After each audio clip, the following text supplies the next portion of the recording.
امام احمد بن حنبل رحمۃ اللہ تعالی علیہ بہت بڑے ایک امام گزرے ہیں. آپ فرماتے ہیں ایک مرتبہ مجھے رب تعالیٰ کا خواب میں دیدار ہوا. دنیا کے اندر خواب میں اللہ والوں کو رب کا دیدار ہو سکتا ہے اور کئی بزرگان دین کو ہوا بھی ہے.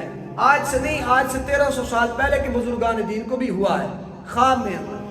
تو خواب میں جب آپ کو رب تعالیٰ کا دیدار ہوا تو آپ نے رب کی بارگاہ میں ایک سوال کیا. فرمایا کہ یا اللہ، کون سا ایسا پسندیدہ کام ہے کہ تمہارے نزدیک جو ہمیں کرنا چاہیے؟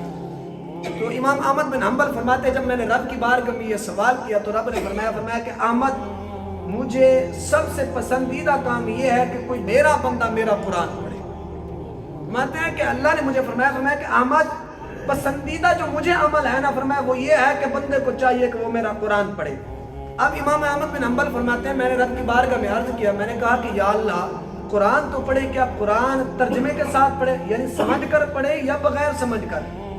تو فرماتے ہیں کہ آگے سے آواز آئی، فرمایا کہ احمد، بندہ میرا قرآن پڑھے، چاہے وہ سمجھ کر پڑھے یا بغیر سمجھ کر پڑھے، وہ بندہ مجھے بڑا محبوب ہوگا. یعنی اس روایات سے یہ بھی معلوم ہوتا ہے کہ بندے کو ہمیشہ اللہ کے قرآن کے ساتھ محبت رکھنی چاہیے.